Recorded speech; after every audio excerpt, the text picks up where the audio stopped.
Donc, comment démarrer d'un dessin? C'est vraiment conseillé, c'est une bonne technique. Plutôt que de dessiner tout dans Illustrator, on peut démarrer d'un dessin. Alors, dans Illustrator, je fais un nouveau document dans lequel j'importe, fichier importé, je vais importer la photo que je viens de retoucher dans Photoshop. La voilà. Je vais enclencher la vectorisation dans le panneau vectorisation, donc menu fenêtre, vectorisation de l'image. J'enclenche aperçu. Alors on me dit la vectorisation risque d'être lente sur cette grande image. Je vais annuler. Dans Photoshop, je reviens dans Photoshop, voilà ce que je vais faire. Je vais réduire le nombre de pixels.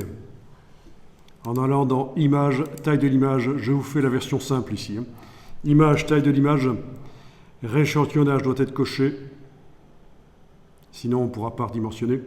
À la place de pixels ici ou de centimètres, je ne sais pas ce qui arrive dans votre Photoshop, on verra. Peu importe, vous mettez %. Et vous allez indiquer, par exemple, 25%, ce qui va nous faire combien de fois moins de pixels dans l'image?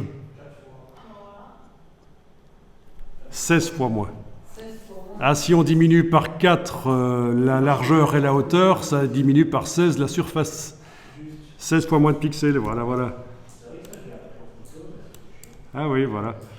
Donc voilà, qu'est-ce que ça donne? Bon, ça a l'air un peu pixelisé, mais ça devrait passer, malgré tout. On arrive encore à voir. Ok, je vais faire fichier enregistré. Je retourne là. Ah oui, il me dit que les fichiers ont été modifiés. Je dis oui, ok. Il a mis à jour. Hein. Oui, ça c'est parce que quand j'avais importé l'image, c'était lié. L'option lié était cochée. D'ailleurs, les diagonales, là, ça indique que c'est un fichier lié. En permanence, Illustrator regarde ce qu'il arrive au fichier sur le disque dur. J'ai modifié le fichier dans Photoshop, il a vu. Il m'a proposé de le remettre à jour. Sinon, si ce n'était pas un fichier lié, il aurait suffi de supprimer le fichier ici et réimporter la version réduite avec 16 fois moins de pixels. Alors je coche aperçu, dans ce cas-ci, il n'y a plus le message. Donc ça ne risque pas d'être trop long. Ok, vous avez le curseur seuil qui permet de régler la tolérance. Voilà. Ok, ça c'est pas mal. C'est pas mal. Au niveau du résultat, c'est pas mal. Et alors, si on finalise cette vectorisation, objet vectorisation décomposé, on va remarquer qu'en fait, ce sont des formes. Tout ça, et je vais prendre la flèche blanche pour vous montrer, tout ça, ce sont des formes Illustrator. Mais alors pour mettre une brush sur ces formes, pour changer l'aspect, ça ne va pas être évident. Mais ça peut être bien comme ça, c'est peut-être ce que vous recherchez. Ok, je vais déjà enregistrer le fichier ici. Donc, je vais l'appeler vectorisation fond. Voilà, parce qu'en fait, ce qu'on a fait tout à l'heure, c'est une vectorisation des fonds. Si vous regardez, on le voit encore dans la palette vectorisation qui est grisée, puisque c'est plus une vectorisation, je l'ai décomposé la vectorisation, mais c'est les fonds qu'on a créés. Alors si vous voulez mettre n'importe quoi comme brush, il va falloir vectoriser à nouveau d'une manière différente. Et donc, ce que je propose ici, c'est de démarrer de ça, qui est pas trop mal au niveau du résultat, c'est quand même clean, c'est bien. Même si c'est un peu imprécis, mais bon. Donc, je sélectionne avec la flèche blanche et je retransforme ça en image. Objet pixelisé. Je vais prendre ce qui est proposé là. OK. Donc c'est retransformé en pixels. Si on zoome, on voit des pixels. Et je vais pouvoir revectoriser ça. OK, il me dit que c'est lent, je vais quand même faire OK. Mais cette fois-ci, à la place de fond, je vais mettre contour. Et vous allez tout de suite voir ce qui va se passer, c'est que il va faire ce que vous feriez avec le crayon ou la plume. Il va tracer des traits. Donc, je coche contour, je décoche fond, et voilà. Alors, ça ne marche pas très bien. Je vais aller augmenter ici 50 pixels, touche tabulation. Voilà. C'est ça, il faut lui indiquer quel type de contour, la tolérance pour le repérage des contours. Donc, il ne faut pas hésiter à jouer ici. Et voilà. Vous voyez la différence par rapport à... Vous voyez la différence par rapport à avant, ce sont des traits à épaisseur constante. Donc, si je retourne dans Photoshop revoir le...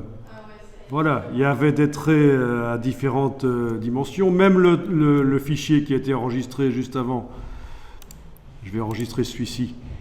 Vectorisation fond 02, je vais l'appeler. Voilà.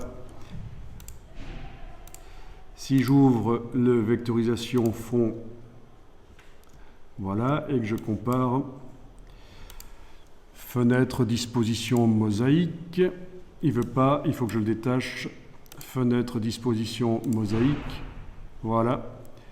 On a avant la vectorisation par les fonds, à droite, et ici à gauche, la vectorisation en mode contour. Donc c'est pas la même chose. L'avantage de la vectorisation en mode contour que j'ai là sur la gauche et qui maintenant occupe tout l'écran, c'est que si je décompose, oui, j'ai oublié de dire qu'il fallait aussi jouer sur le seuil pour que ça marche bien. Le réglage seuil, parfois ça marche mieux. Ça marche mieux. Mais bon. Donc l'avantage de ceci, et là j'ai tout perdu, bravo. Voilà. Non, il n'y a pas de CTRL Z quand on règle ici. Je suis allé trop vers la droite, donc je suis revenu ici au milieu. Ok, donc l'avantage, c'est que si je fais objet, vectorisation décomposée, je peux bien sûr faire de la peinture dynamique là-dessus, tout ce que je veux, et je peux aussi aller dans la palette des formes, menu fenêtre forme, appliquer une forme comme celle-là, la forme artistique. Voilà, avec la palette contour, aller diminuer l'épaisseur de cette forme artistique. Voilà, ça je ne savais pas le faire sur l'autre vectorisation de type fond. Aller appliquer des brushes, aller chercher d'autres brushes et tester. Ça n'était pas possible parce qu'il faut des traits comme on les fait à la plume ou au crayon en fait, pour arriver à faire ça.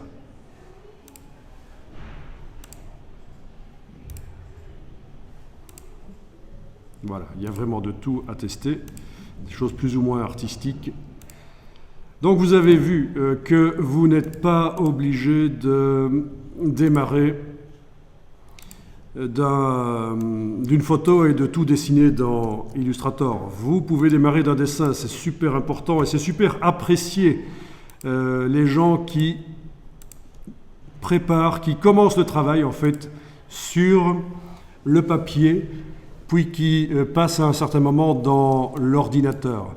Et alors, dans le processus créatif, on peut même, à un certain moment, quand on a fait quelque chose dans l'ordinateur, on peut même réimprimer, retravailler sur papier, refotographier, etc. Bon, encore une fois, ça ne ressemble plus nécessairement à grand-chose ici, parce que le dessin n'avait pas été prévu au départ pour ça. Il était fort complexe. Voilà. Mais ça dépend ce que vous voulez faire. Est-ce que c'est un dessin technique mis à plat ou un dessin du stylisme? Voilà, donc à vous de voir. Vous avez vu la technique, je vais l'enregistrer ici sous le nom. Vectorisation, mais c'est pas du fond ici, c'est vectorisation contour alors. Voilà. À tester donc, vraiment à tester.